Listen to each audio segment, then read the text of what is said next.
Doctor Naresh Trehan, प्रधानमंत्री से आपने ये रिपोर्ट पूरी देखी होगी।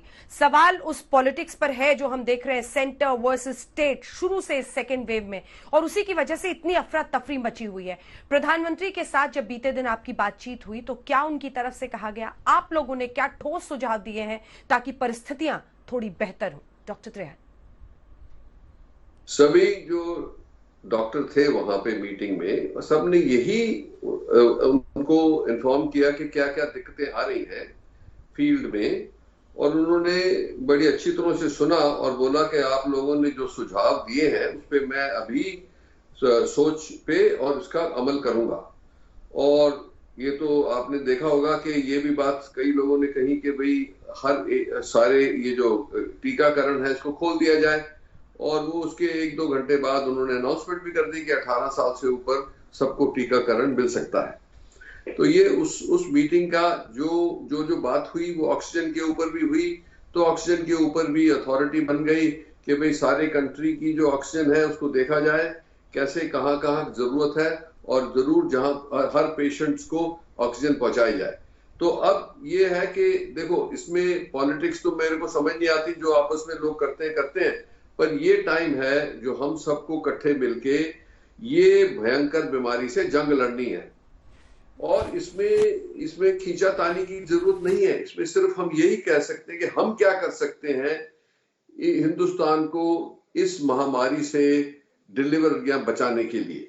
और उसके भी सुझाव ये बहुत सीधे हैं कि हर एक नागरिक अपनी तरफ से अपनी हिफाजत के लिए, अपनी फैमिली और अपनी कम्युनिटी की हिफाजत के लिए वो 3 जो है कोरोना के कोविड बिहेवियर जो हम कहते हैं अप्रोप्रिएट बिहेवियर, उसका पूरा अमल अगर जो हिंदुस्तान करेगा तो ये वायरस जल्द से जल्द खत्म हो जाएगा।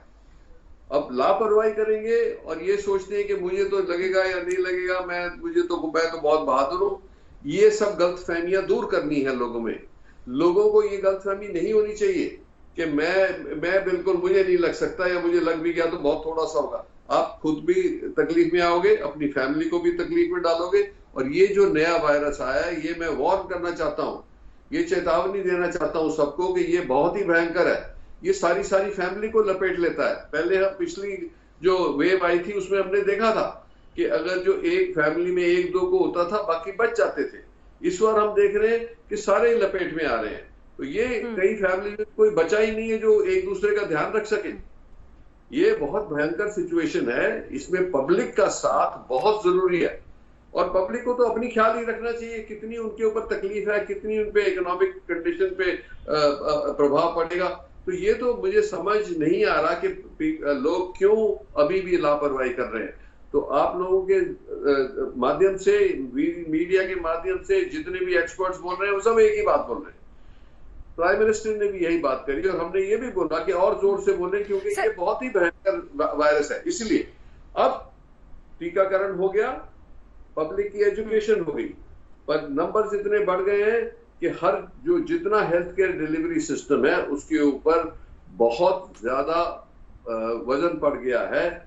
डॉक्टर जो साल से लड़ रहे हैं इसके साथ, उनका भी आपको एक तो ध्यान रखना चाहिए कि आप जितना बर्डन डालेंगे इस सारी फैसिलिटी पे, उतना ही नुकसान होगा, उतने लोगों की ट्रीटमेंट ठीक नहीं होगी, उतने लोग ही मृत्यु के शिकार हो जाएंगे।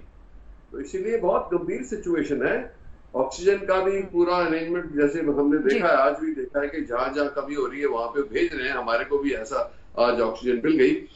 तो ये हमें मिलना है, सबसे मिलकर लड़ना। इसमें ये बोलना कि मुझे नहीं मिला, उसने ये कह दिया और उसमें ये क्यों नहीं किया था, ये सब बातों से कोई फायदा नहीं होगा।